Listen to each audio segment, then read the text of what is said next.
What's going on, world? It's the NRW, where nerds rule the world, back with another week of entertainment picks.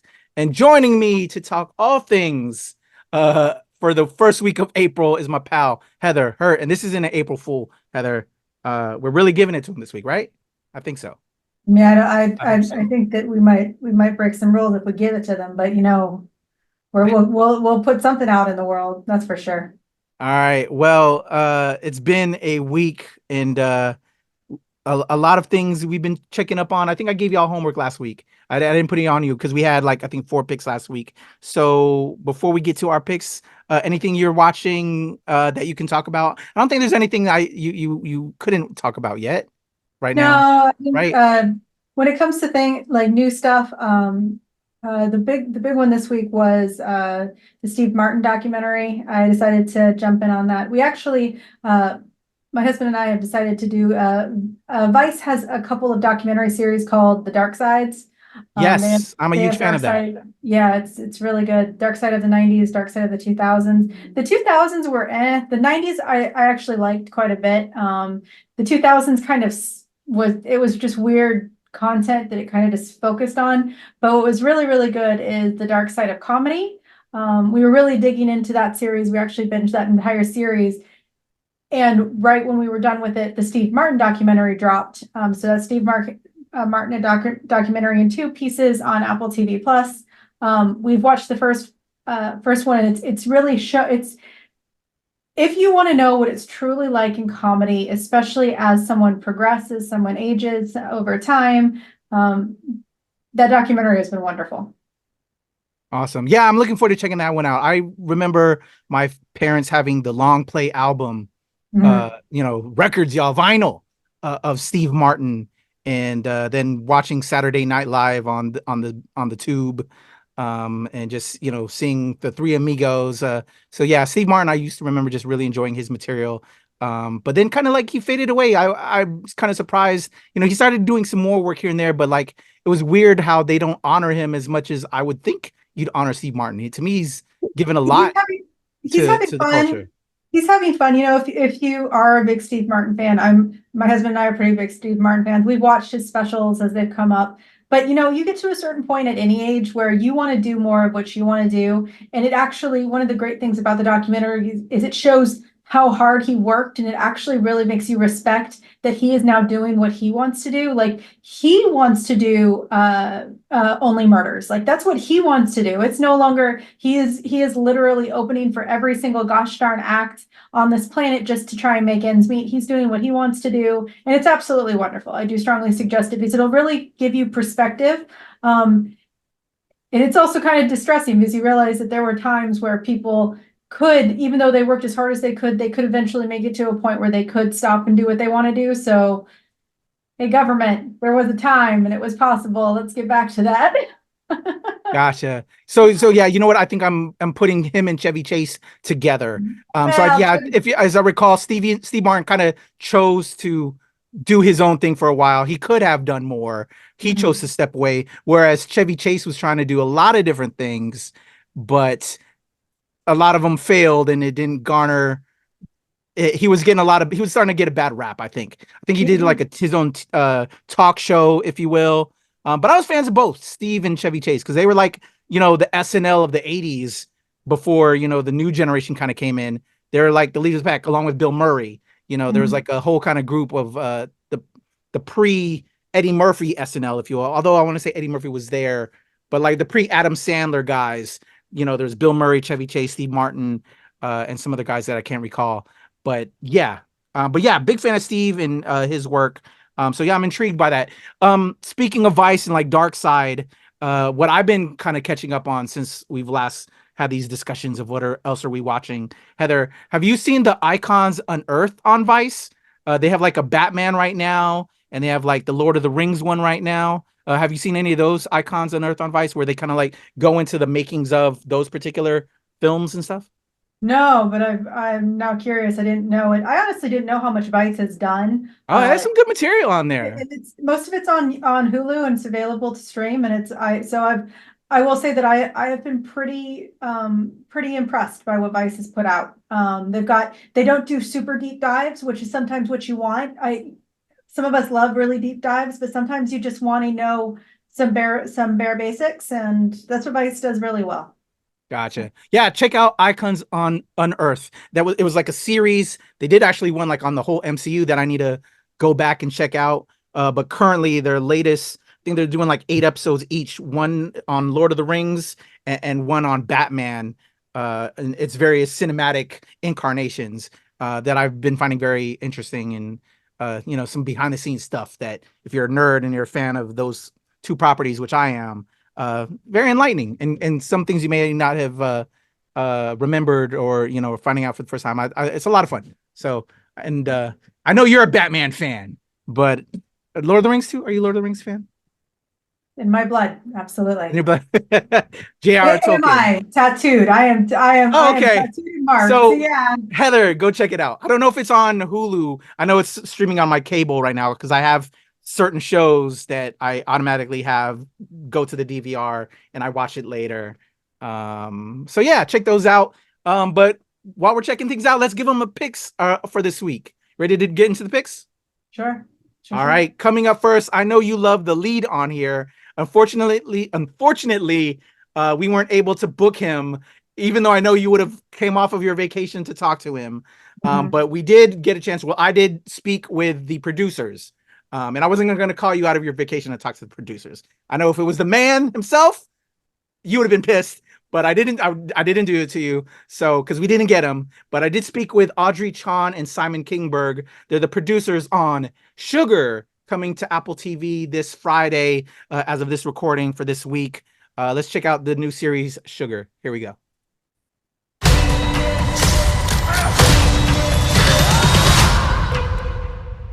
You would have been so mad if I would have got caught. Another beautiful day. I would not be here today. I'm going to tell you that. I knew you would have. Out here. And I was going to totally call you if we got it. I'm one of the good guys.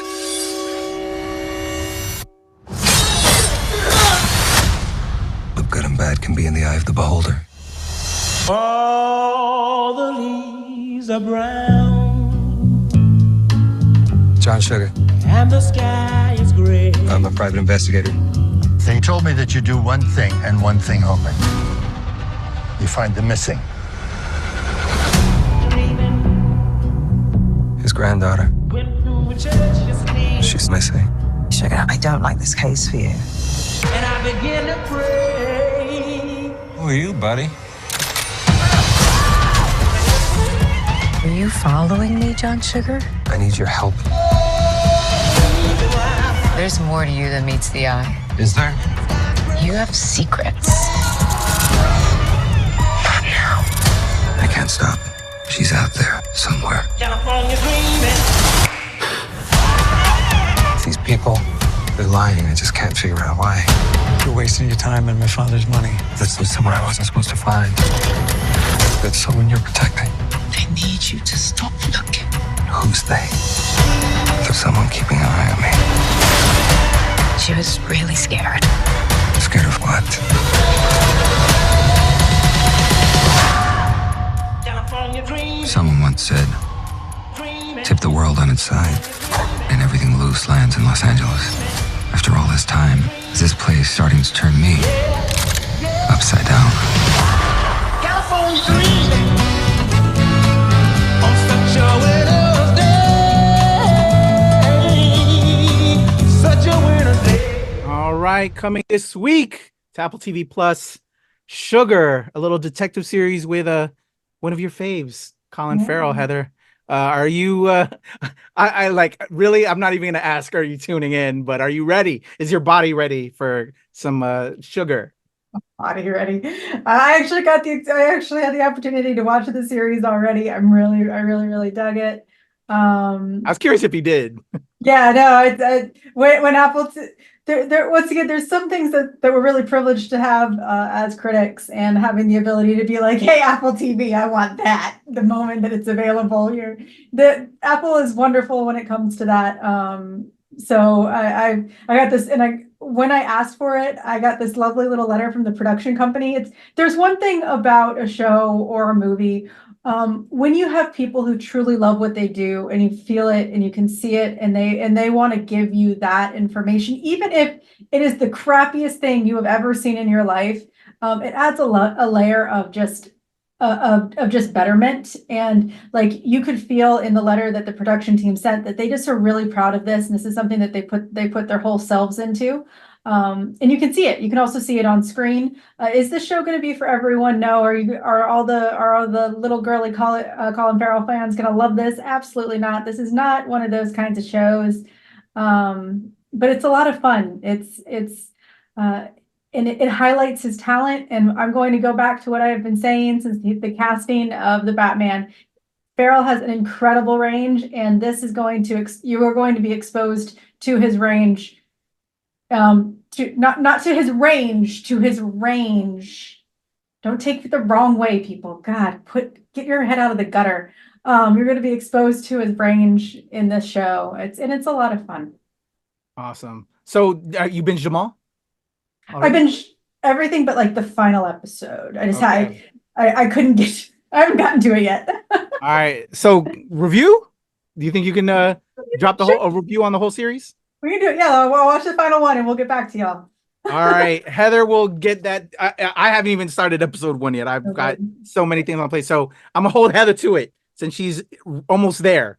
That we'll have that up for you on the channel. But Sugar dropping this week. Again, Colin Farrell, as you saw, looks like he's delivering. You have Heather's cosign. And we'll have our full review very soon.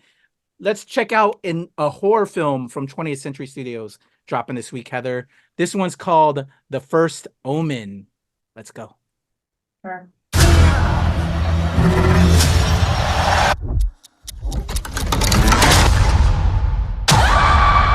You don't have to be afraid.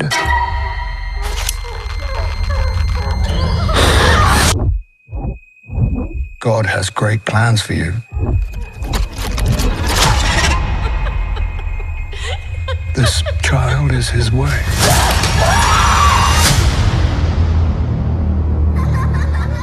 There's this girl at the orphanage. I think that she really needs someone to look out for her. Carlita suffers from a touch of madness.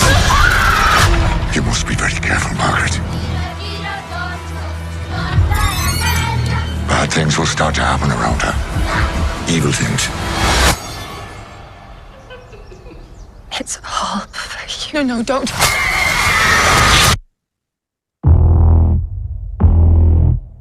What does any of this have to do with Carlita? This church has maintained power for thousands of years. They will stop at nothing to keep it that way.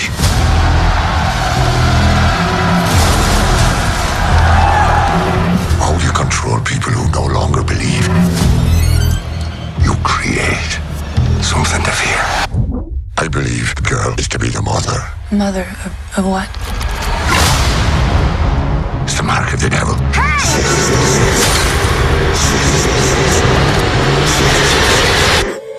It's not real. It's not real. It's not real. It's not real. It's not real. It's not real. Who said that? This is very real. All right. Dropping this week from 20th Century Studios.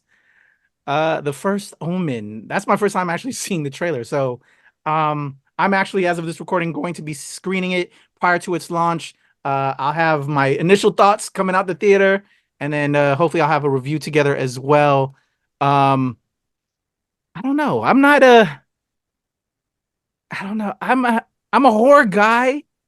I don't get scared easily. I love special effects. I'm not super religious.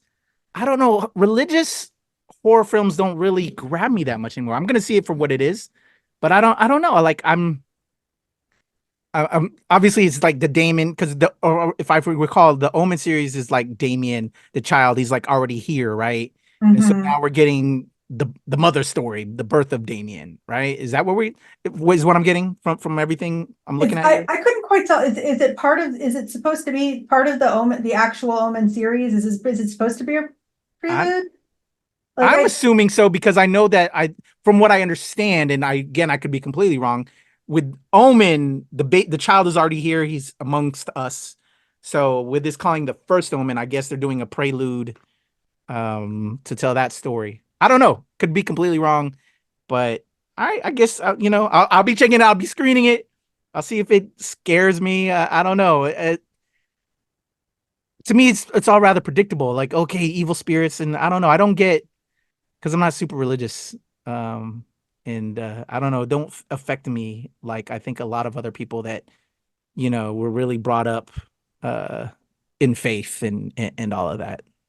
And I don't know.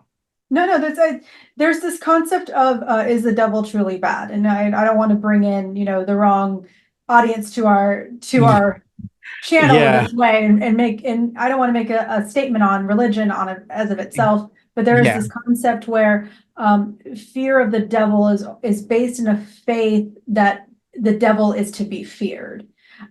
So if you are someone of, let's say, a Jewish birth who does not, we don't believe in hell. We believe in we don't have that fear because we are not raised on it. So demons, however, we have a strong background in demons. So having a fear of demons is a very different thing than having a fear of the devil. Then you also have what this is always what's interesting to me about horror, especially ones based in like nunneries or the church, is that in Catholicism, the devil is technically an angel. He has just fallen. Yeah. And if it was not for his work, there would not be holy elements.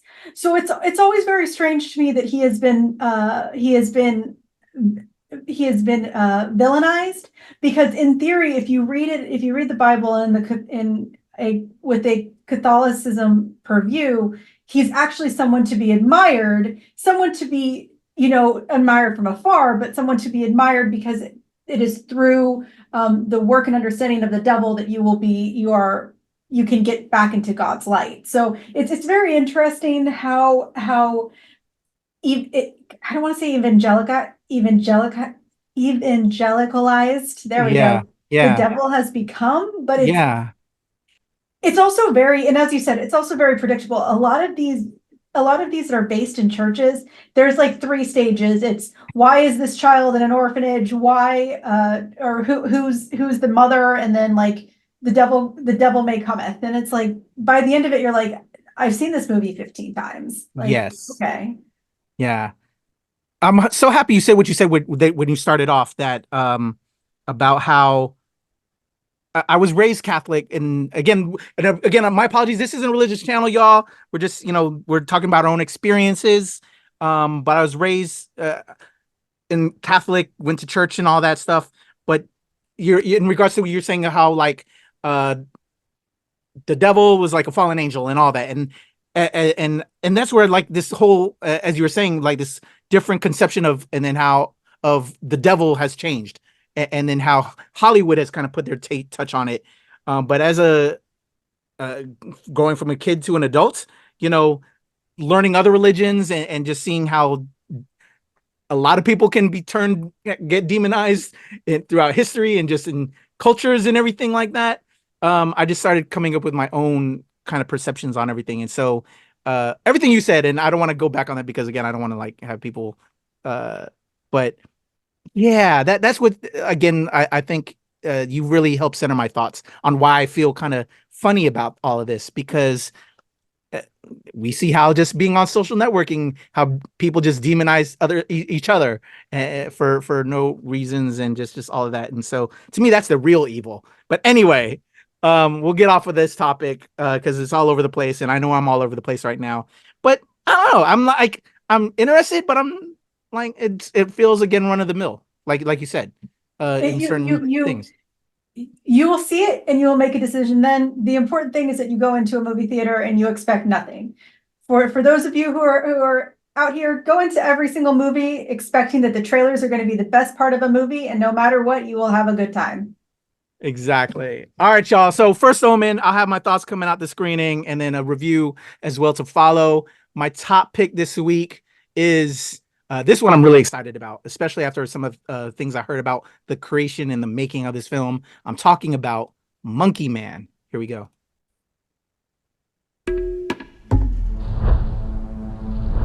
Close your eyes and you will find yourself.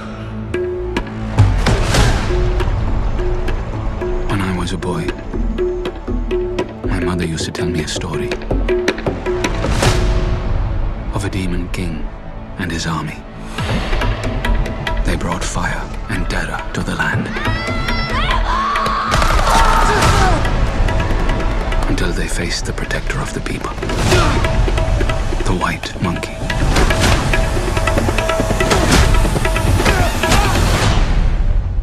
There you are. You are a beast. In this city, the rich don't see us as people. Give me the job no one wants to do. I'll do it. Anyone who forgets their place, it doesn't turn out well for them. This is not the place to work if you can't handle that sort of stuff.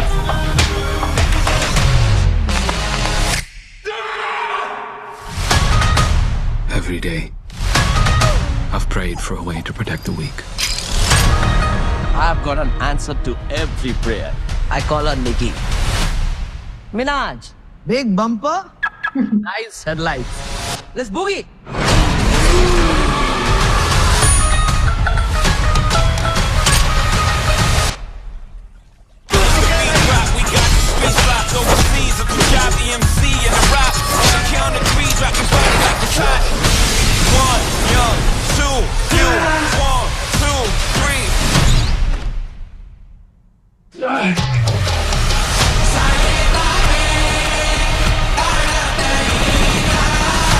You need to fight for your mother, for all of us.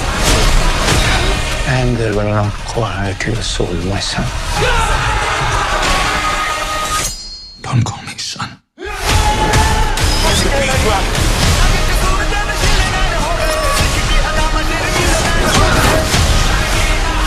It's time to remember who you are. But only love kills war when will they learn?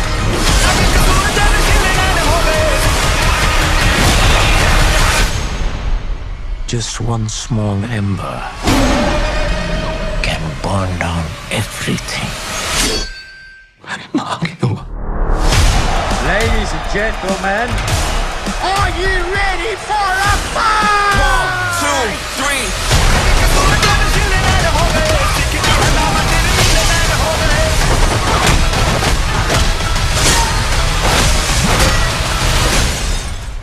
Yeah.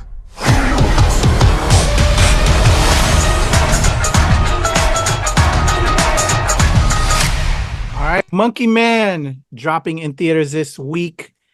My top pick. I read like this whole article about the making of this film, how literally at the last moment they had everything set up. The DP was all there, and then lost the DP, lost locations, just everything completely fell through. They found a backup, and essentially, because this happened like right at the beginning of the pandemic, and so that's what caused them to lose everything, all the insurance, everything they had set up, locations, but they found an alternative spot like at the 11th hour and just kind of made their own bubble, and that's how they were able to make this film complete. And even the equipment wise, like they had to create their own way of a dolly and different ways to shoot. It was a very interesting article. I gotta find that. But they made it happen, and props to Dev Patel. Like, he looks like they killed this from that trailer. Like, knowing that they had all those issues and seeing that trailer, I think he did an outstanding job. It's like, yeah, I'm really excited. I love the cultural elements. I love the very John Wick feel of it. Jordan Peele, producing, just everybody behind it. It looks really good and interesting to me. What do you think about Monkey Man, Heather? I'm very excited for it. I wish I was joining you at the screening. I went tonight. I wish so too. It looks really good. I mean, a lot of the preemptive comments were that it's going to be the Indian John Wick, and then my friends who saw it at South by Southwest, basically You shouldn't be comparing. Wow, I can't speak English today. You shouldn't be comparing certain things at all times, but they basically said all of the fun that they had during the John Wick series, they had in this film. And that's really exciting for me, to see different perspectives, to see different ways to do it, and to see new mythologies incorporated into these genres. It sounds like a whole bunch of fun. And the soundtrack, if it's even a third of what's in the trailer, is going to just be fire. So I love it. Yeah, I love that. Love that you already got some positive buzz about it. I'm super excited. I wish you could join me. So yes, y'all, I will be screening it before the release. So check out the initial thoughts that will drop on the channel, as well as my full review as well. But really excited about Monkey Man. It looks super cool. So picks this week, Heather. Sugar. First Omen and Monkey Man on the scale. Where am I at? Thumbs up. All right. I'm gonna do like 2/3 because the Omen was yeah, I'm with you on I put it in there. It's fine. I mean, you could have also done it for those of you who like documentaries. Apple TV also has a new documentary called Girl State that I did an interview with the directors for. It's releasing this week. Yeah, it comes out this week on Friday. So if you're more documentary and less horror, there is other options. Definitely check out some really cool documentaries that are coming out right meow. Yes, I would have actually done that and switched it out. From what I read, it's like they set up like this like 500 girls, and they did like their own like mock government. So I haven't watched it yet. The American Legion and the American Legion Auxiliary, which is the women's side, they've been hosting these events across multiple states. Almost all states do one since 1937. The directors, Amanda McBain and Jesse Moss. Jesse Moss. Yes, I'm sorry. The two of them actually had the boy state version because these are unfortunately segregated between genders. There are more than two genders, but we aren't going to get into the fact that the American Legion has not acknowledged that. But it's one of those where they have a boy side and a girl side. And so the two of them have already done the boy state side, and this is now their response with the girl state. And it's a very interesting take. These girls, these children on both sides of the spectrum get to build up an entire government from the ground up, and they get to see how they would react and respond. And so the girls' side it's very interesting because what you get to see is just the swath of political views of our future. And honestly, it kind of makes you feel a little bit better about what our future is, because you have these kids who are truly passionate about what they want to see in the future. So I hope that we can give that to them. I hope that we can keep this world in a way that they can love and appreciate and make it just as good and make it their own. So. Yeah, I'm so very interested. And congrats on the interview, y'all. We'll have that interview up very soon. But when I was reading the synopsis and, we got the screener, just haven't had a chance to check it out. I'm very intrigued because, I'm very pro women out here, Heather, and with the amazing women that are around me, such as yourself, my wife, my daughter. To me, the future is female. And so I'm very intrigued of kind of just this makeup of what of having, women put all this together. And I'm very curious about that. So really excited to check that one out. So y'all, Girl State, check out the first Omen. Girls State, go check that one out. Or if you're a horror fan, go ahead, see First Omen. I'll be seeing it. Sugar, Monkey Man, those are the picks, y'all. Check out Heather's interview. There's other interviews that will be up on the channel that Heather has conducted. I think we had a Jurassic World. We had some other ones that have been trying to do some promo on our socials. Anything else you have, Heather, before we get up out of here? No, just follow us and hit the subscribe and the likes and the shares, and you get more. You want to see what we got? You gotta hit that subscribe button because we can only give you so much here. We appreciate y'all. Thank you so much, Heather. Everybody, Heather's links and my links are in the description below. Show us love, hit us up, contact us if you want to talk further, or in the comments. Let's chat there. That always helps the algorithm as well. And again, like Heather said, like, share, subscribe, do all the things. Those are our picks for this week. NRW, Nerds Rule the World. Heather, your boy QEP.